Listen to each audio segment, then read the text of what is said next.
My cousin stole the money I'd spent years saving for my son's surgery. He'll be fine. Kids heal fast, she said, smiling as she booked a trip to Paris. But a week later, she regretted everything. I should have known something was off the moment the ring disappeared. It wasn't some fancy diamond or heirloom, just a thin silver band with a turquoise stone in the middle. My wife, Eliza, used to call it her anchor. Said it kept her grounded during the rough years, when we were eating canned chili 5 nights a week and dreaming of better ones. After she passed 2 years ago, I kept it in a small cedar box on the dresser. I wasn't ready to let it go, I'm still not. So when it vanished 3 weeks ago, it didn't take a detective to know something was wrong. And sure enough, the storm came fast. But not from where I expected. See, I've been raising my daughter Ellie alone since Eliza died. She's 9, whip smart, and talks more like she's 19. She's got Eliza's laugh and my stubbornness, which makes for some intense breakfast debates over which cereal reigns supreme. She's wrong, it's Cinnamon Toast Crunch. Anyway, the ring disappearing was just the start. A few days later, I noticed my garage keypad had been reset. At first, I figured I must have hit the wrong code. But then my spare car key went missing. The spare. The one I kept duct-taped behind the breaker box, like some secret agent-level hiding spot. I didn't even connect the dots until Ellie asked me why her Uncle Troy was driving a fancy new truck. Troy, my younger brother, hasn't held a steady job since 2017. Last I heard, he was delivering food and trying to launch a podcast about conspiracy theories and artisan coffee. He says it's a gift, Ellie told me, voice unsure, but he had Mom's ring on his keychain. I saw it. That hit me like a punch to the chest. Now here's the thing about Troy. He's charming, too charming. The kind of guy who can make a disaster sound like a detour. He's always been that way. When we were kids, he once borrowed my bike to impress a girl. Crashed it into a ditch and convinced our parents I let him use it. I was grounded for a week. He got the girl. Some things don't change. Mein Fanny Shacha. But this was different. This was sacred. Sastrif. I tried calling him, straight to voicemail, texted, left on read. So I drove over to the duplex he's been crashing in. The one our cousin owns and rents to him for half price. Because he's family. The truck Ellie mentioned was parked outside, spotless and shiny, with a dealership tag still dangling from the rearview mirror. That's when I saw it. Dangling from the ignition like some kind of trophy. Eliza's ring. I lost it. Not outwardly. I'm not the shout-in-the-street type, but inside, I felt something snap. That line between loyalty and self-preservation? Troy had just taken a flamethrower to it. He wasn't home, so I left a note under the windshield. It said, simply, "We need to talk. Now." Back home, Ellie was waiting on the porch, legs swinging off the edge like a metronome of nerves. "Did you find it?" I nodded, not sure how to explain the ache in my chest. "Yeah, your uncle's got it." Her eyes narrowed in that way Eliza's used to when she knew I was holding something back. Why? That question. So simple, so brutal. Why would someone steal something so personal, so irreplaceable? Why would family do that? Me. I didn't have a good answer. Me. The next day, I logged into my savings account to move some money for Ellie's school trip. That's when I noticed it. 3 unauthorized withdrawals, each about $3,000, over the past 2 weeks, all under my name. All sent to a payment processing app I didn't recognize. I didn't scream. I didn't cry. I just sat there, staring at the screen, as the realization settled in. Troy hadn't just taken the ring. He'd taken our future. Ellie's tuition fund, the one Eliza and I had started when she was born. I'd built it up paycheck by paycheck, even in the leanest months, and just like that, it was gone. I called the bank. They started an investigation but warned it could take weeks, maybe months. I filed a police report. They were polite but non-committal. "You sure it wasn't authorized by someone in your household?" the officer asked. "Family sometimes," I cut him off. He's not that kind of family anymore. That night, Troy finally texted me back. "You're blowing this out of proportion. It's just money. You'll make more." I needed help. Help? With what? Buying a new truck? Boosting his brand? I didn't reply. I just stared at the screen, wondering when exactly he stopped seeing us as people and started seeing us as a bank. So now here I am, trying to hold it together for Ellie, pretending things are okay while figuring out how to tell her the school trip is off, that the scholarship we were banking on might fall through, that her uncle sold her future for a fresh set of tires and a latte lifestyle. I'll figure it out, I always do. But I'm done giving Troy second chances. Go catch for her. He stole from my daughter. Go catch. And that's a line you don't cross. Go catch. The first person to defend Troy was our Aunt Bev. That didn't surprise me. She once bailed him out of a parking ticket he got in my name. Long story involving my old plates and a borrowed car. "Maybe he was desperate," she said over the phone, voice dipped in honey and denial. You know Troy? He's got a good heart, just a bit lost sometimes. Lost? The man took my late wife's ring and drained Ellie's tuition fund like it was Monopoly money. If that's lost, I'd hate to see what she calls malicious. In trainee. I didn't bother arguing. There's no debating someone who's already decided their version of the story. Meanwhile, Troy kept posting like nothing had happened. Instagram photos of his truck with captions like manifested this and leveling up. One video showed him sipping cold brew on a rooftop downtown, rambling about new beginnings and how some people just don't get it. The only thing I didn't get was how he still had followers. Ellie saw one of the posts by accident. YouTube had autoplayed a clip of his podcast. She just stared at the screen, eyes locked on that ring glinting from his keychain, then turned and walked out of the room without a word. That silence? It was louder than any scream. Clefady. The next day I dropped her off at school early so I could meet with a lawyer. Free consultation, courtesy of a friend who owed me a favor. The lawyer, Ms. Patel, didn't sugarcoat anything. Shoka, you've got a solid civil case, she said, but don't expect fast justice. If he contests it, this could drag for months. I nodded, already picturing Ellie's field trip slipping further away. What about criminal? She hesitated. Depends on what the investigation finds. But proving intent can be tricky when he had access to your home, devices, passwords. Right. Troy knew my Wi-Fi. Knew I used the same passcode for most things. My old dog's birthday. It felt like I'd handed him the keys to the vault and expected him not to look inside. That night, I couldn't sleep. Not because of what Troy did, but because I kept wondering how much of this is on me. I'd let him back into my life. Lent him money just until next week. Let him crash on my couch when he said he was between places. Every time, I wanted to believe he'd changed. Every time, he proved me wrong. But I'd still hoped. That's the part that stings. Hope, it turns out, is expensive. Ellie asked me the next morning if she could still go on her school trip. She tried to make it casual. Just a, hey dad, you said we'd fill out the forms this week? Like she hadn't noticed me crying into my cereal the night before. I didn't lie. I didn't soften it. We might have to push it to next year, I said. Some things came up. She blinked twice, then nodded like she was 40. It's okay. I'd rather stay home and help you anyway. Help me. That's what she said. And that's when I knew I wasn't just mad at Troy for stealing money. I was furious because he was stealing her childhood. Not Schwarzschelling. I decided to make the next move. No more waiting for bank investigations or vague legal updates. I started collecting receipts, pulling screenshots, logging every transaction. Ellie helped, actually. She made a spreadsheet on her school laptop, color-coded, with tabs. So we can track how much he owes, she said, like it was just another science project. Later that week, Troy finally called. Not texted, called. Maybe he thought enough time had passed. Maybe Aunt Bev got in his ear. Whatever the reason, he sounded upbeat. Too upbeat. Hey man, heard you were upset. Look, I'm getting some stuff together to pay you back. Got a couple sponsorship deals in the works. I cut him off. You stole from my daughter. He chuckled like I'd accused him of borrowing a sweater without asking. It's not like that. I just needed a jumpstart, that's all. You know I'd never hurt Ellie. But he had. He just didn't see it that way. What you did, I said slowly, wasn't a mistake. It was a choice, and now you're gonna find out what it costs. I hung up. 10 minutes later, he posted a new video. What to do when family turns toxic. Yeah.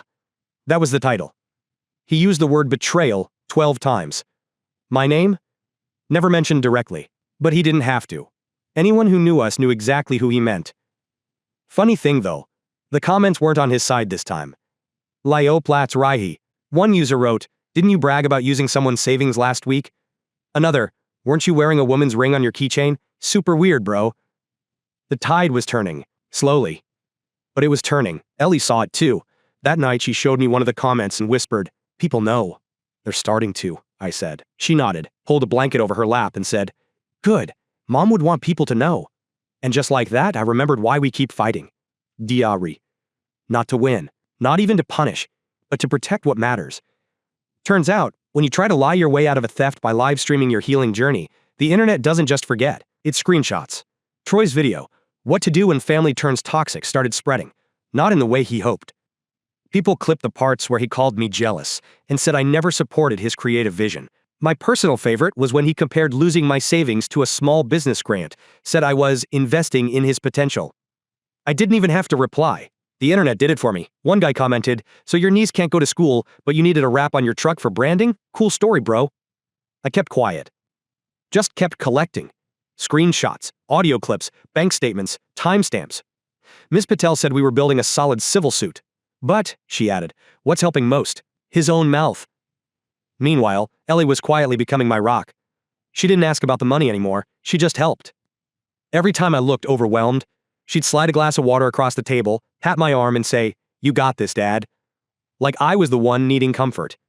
But it wasn't just the two of us anymore. My sister, Tessa, called out of the blue. We hadn't talked much since Eliza's funeral. Grief makes people strangers. But Tessa had seen Troy's latest content and wasn't having it.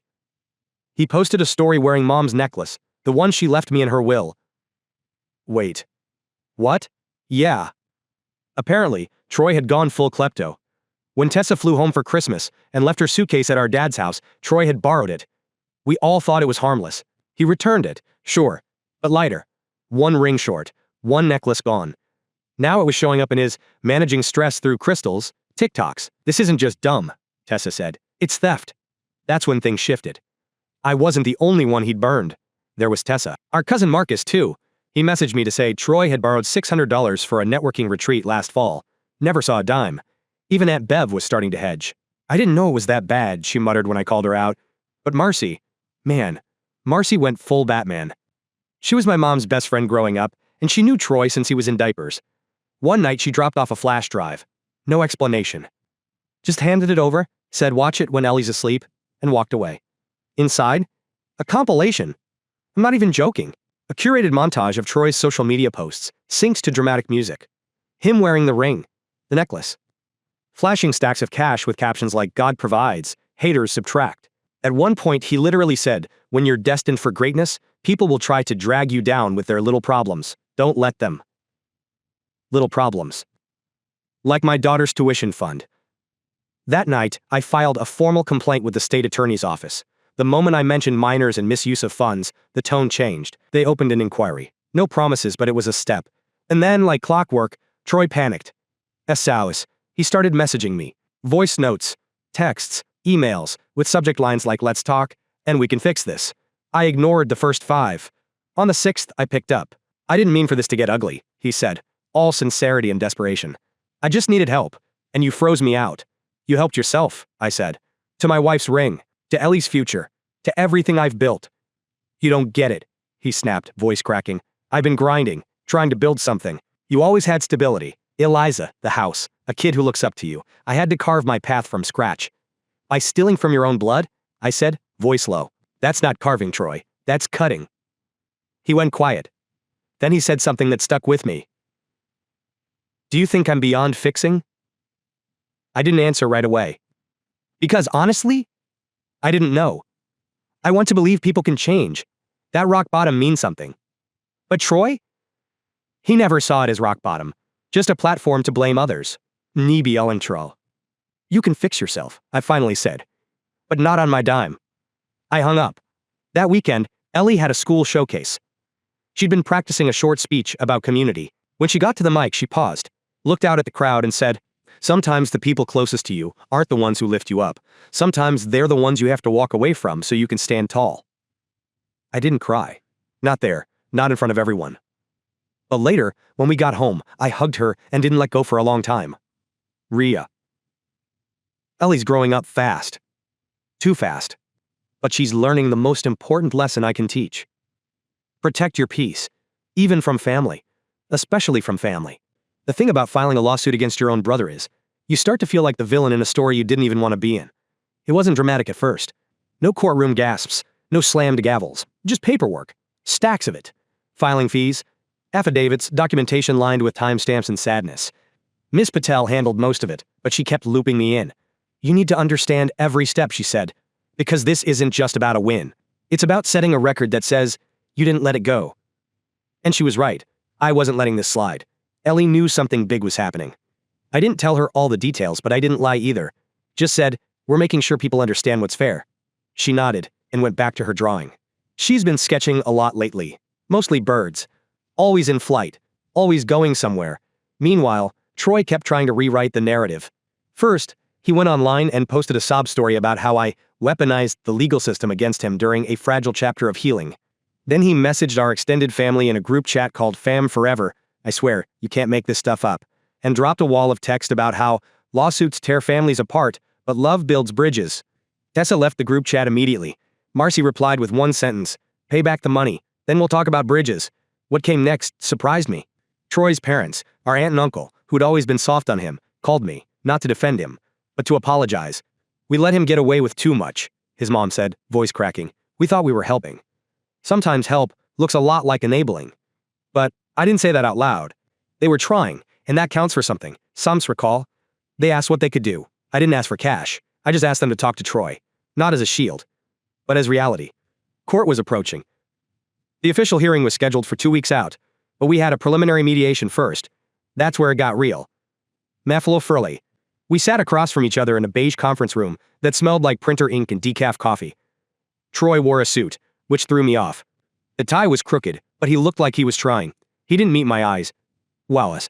Ms. Patel laid it all out. Evidence of the wire transfers, screenshots of his posts, even a clip from one of his videos where he joked about sponsorship via sibling savings.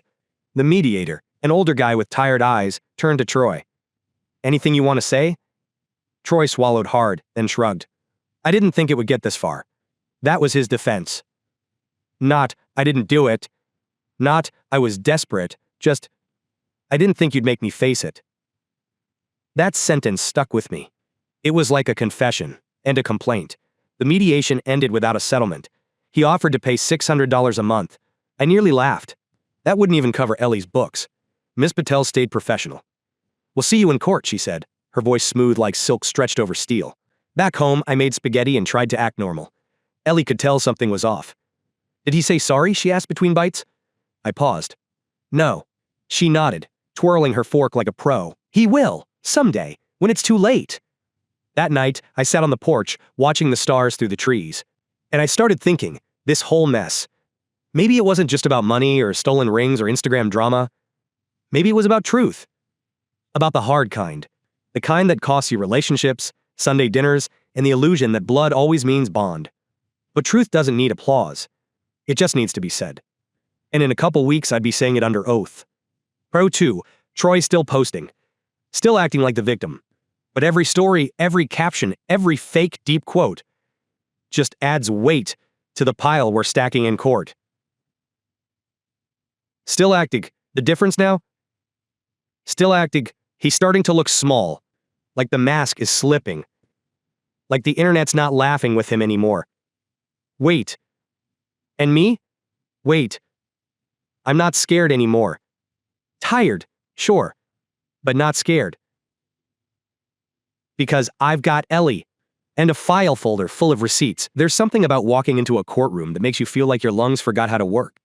It wasn't even a dramatic room. Just pale walls, dull carpet, a wooden bench that might as well have been carved from guilt. No grand jury, no Law and Order music. Just me, my lawyer, and Troy, still wearing the same crooked tie from mediation. I looked across the aisle and saw him whispering to his attorney, trying to look composed. But I caught it, his hands trembling slightly as he fiddled with his water bottle. The cool cousin persona didn't quite make it past security. The judge, stern, straight-backed, and exactly the type of man who probably eats the same breakfast every day, called us to order. Miss Patel stood up with the kind of confidence you can only buy with billable hours, and opened with a sentence that hit harder than I expected. Your Honor, we're not here because of a misunderstanding. We're here because of a choice, a conscious decision to exploit trust, drain resources, and mock the victim afterward for trying to seek justice. Troy's lawyer objected to the tone. The judge overruled it. I swear, I caught a flicker of amusement in the old man's eyes. Then came the evidence. Screenshots of the money transfers, matched to timestamps when Troy was staying at my house. Social media posts where he bragged about quote, leveling up. Even a video Marcy had recorded during a networking dinner he hosted, him toasting to family support with a smirk and a champagne flute. I wasn't watching the judge during all this. I was watching Troy, the way his jaw tensed when the ring showed up in evidence photos. The way he flinched when Ellie's name was mentioned. How ball. Because yes, Ms. Patel made sure Ellie was part of the story. Her scholarship fund. The school trip that got canceled. The way she'd asked me if she wasn't important enough to keep promises to. Troy didn't look at me. Not once. When it was my turn to speak, I didn't prepare a speech. I just stood there, knees stiff, and said what I needed to say. I trusted my brother. I trusted him with access to my home, my daughter's future, my late wife's memory. And he used that trust like a crowbar. I paused. The room was silent. Even Troy's lawyer stopped fiddling with his notes. I'm not here for revenge. I'm here because if I don't stand up for Ellie, I'm teaching her the wrong lesson. that people can take from you and smile while they do it. That family gets a free pass. She deserves better than that. That was it. No dramatic finish. Just the truth. And that was plenty. Troy didn't testify. His lawyer advised against it. Probably a smart call. He'd done enough damage with his podcast mic. The judge didn't give a ruling right away. I'll review everything and return with a decision, he said, but his expression said more than he realized. This wasn't just a money dispute. This was personal. Valaya case Marbua. As we walked out of the courtroom, Ellie was waiting on the bench in the hallway, kicking her heels against the legs. Tessa sat beside her, holding a little paper bag with cookies. When she saw me, Ellie jumped up. "How'd it go?" she asked. I smiled and knelt beside her. We told the truth. That's all we needed to do. She nodded slowly, like she understood more than any 9-year-old should have to. That night, I found a new drawing on the fridge. A bird again, but this one was perched on a branch, wings tucked in, facing the sun. I asked her about it. "It's waiting," she said. "But it's not afraid." That's how I felt too, waiting. But not afraid. Troy posted something the next day, black screen, white text. "When people turn on you, turn within." No comments allowed. No likes showing. Just him, still playing guru while the ground shifted under his feet. The court's decision is coming soon. But even if it doesn't go the way I hope, one thing's already settled. The line's been drawn, and I'm standing on the side that protects what matters. The judgment came in the form of a beige envelope. Dast. No gavel slam. No dramatic phone call. Just a soft thunk on the doormat as Ellie and I were eating leftover tacos. I saw the return address and froze mid-chew. Ellie noticed immediately. Kid's like a lie detector with pigtails. "You okay?" I nodded. "Yeah. Just grown-up stuff." She raised an eyebrow. I handed her another taco and stepped outside, envelope in hand, heart pounding like I'd run a mile uphill with a piano strapped to my back. Inside was the ruling. 8 pages. Legalese stacked on legalese. But I only needed the bottom line. The defendant is ordered to repay the full amount plus damages for emotional distress and unauthorized use of personal property. Lahia. I read it twice. Then a third time. Then I sat on the porch and laughed. Not a joyful laugh, more like the kind that escapes when your body forgets how else to react. He'd lost. Troy lost. But more than that. He was seen. For the first time, someone official said, "Yeah, this wasn't okay." I walked back inside. Ellie had built a taco volcano and was narrating its destruction in dramatic fashion. "Ellie," I said, trying to keep my voice even. "We won." She looked up. "Like, real won? Not the, we did our best kind?" "Real won." She grinned. "Can I have ice cream to celebrate?" "Absolutely." We got 2 scoops each, walked to the park, and sat in silence for a while. It wasn't a parade or a party, but it felt better than any of that. It was peace. But of course, peace is never the whole story. Troy found out about the ruling before I could even process it. How? His followers. Turns out one of them had access to the court docket alerts and shared it on a Reddit thread dedicated to fake influencers. His response? A live video. Naturally. 32 minutes of deflection, victim playing, and philosophical rambling about materialism and the currency of forgiveness. I watched 5 minutes. That was all I could stomach. But here's where things got real. His sponsors pulled out. Every single one. One by one, they issued statements. "We do not condone financial exploitation or the misuse of personal relationships for gain." I didn't even know you could get dropped by an oat milk company, but he managed it. Then came the apology. SOAS. Typed out, black text on a white background. No video. No hashtags. Just the words. "To my brother and his daughter, I messed up. I thought I could fix it without facing it. I was wrong. I'm sorry." It wasn't perfect. But it was something.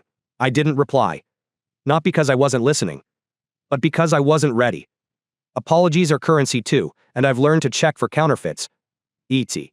What surprised me most, though, was what came after. A package. No return address, but I knew the handwriting. A polysic. Inside, Eliza's ring. A polished. Clean. Resting in a small velvet box, like it had just been waiting to come home. There was a note. Didn't realize how much it meant until I saw what I'd taken. I'll never be able to undo it, but this is a start. Jay. I stared at that note for a long time. Truth is, I don't know if I'll ever fully forgive Troy. There's a difference between moving on and letting someone back in. I can do the first. I'm still working on the second. But I slipped the ring back into its cedar box that night. Placed it right where it used to sit, by Eliza's photo. Ellie noticed, of course. "You found it?" she asked softly. I nodded. It came back to us. She smiled and went back to drawing. Another bird, this time with two others behind it. A little flock, flying forward. And I realized something. This isn't just about what Troy did. It's about what we did after. We stood up, we told the truth, we held the line. And somehow, despite everything, we're still flying. The first real quiet came on a Friday. Ellie was at school, the house was clean for once, and I had nowhere to be. No court filings. No lawyer calls. No inboxes full of opinions from relatives who suddenly remembered how to use the word neutral. Just me, the ring on the dresser, and a silence that didn't feel empty. I sat there for a while, just existing. That alone felt like victory. We'd started to rebuild. Slowly. Ellie's school fund was back on track, thanks to a few good people and some small miracles. I picked up a weekend side gig teaching basic auto repair at the community center. It didn't pay much, but it grounded me. There's something comforting about showing someone how to fix what's broken. One evening, I got a text from Tessa. Simple, just a photo. Ellie and her at the Science Museum, all smiles and peanut butter smudges. That's the kind of wealth I measure now. But Troy? He faded. After the ruling, his social media empire crumbled fast. Sponsors left. Followers dropped off. His podcast lost distribution. Even his backup accounts couldn't gain traction. He tried pivoting, new content about authenticity, and starting from zero. But the audience didn't buy it. Not this time. Eventually, he stopped posting altogether. Disappeared into digital silence. New content hapakes, I don't know where he is now. Rumors say he moved states, took a job under a different name, maybe even changed his look. That part doesn't matter. What matters is this. He can't rewrite our story. Not anymore. Ellie and I planted a garden this spring. Just a little one. Tomatoes, herbs, a stubborn patch of basil that refuses to die. She says it's her healing basil, which made me laugh so hard, I almost cried. We spend more time outside now. Fewer screens, fewer shadows. Just us, sunlight, and soil. One Saturday, we were weeding the raised beds when she looked up and asked, "Do you think he'll ever come back?" I knew who she meant. I didn't dodge it. "Maybe," I said. "But he won't come back the same." She nodded, brushing dirt off her palms. "I hope he's better. I don't hate him. I just don't want him to hurt anyone else." 9 years old, and she already understands grace better than most adults I know. Hebediah. That night, I took out the cedar box again. Opened it. Held Eliza's ring in my hand, just for a moment. I thought about all the things it had witnessed. Love, loss, betrayal, resilience. And now? Healing. Not the dramatic kind. The slow, real kind. The kind that doesn't announce itself. It just grows. Like a basil plant that refuses to die. One final thing happened before I decided to close the book on all this. An envelope arrived. No name on it. Inside was a money order. $1,000. No note. But I recognized the handwriting on the envelope.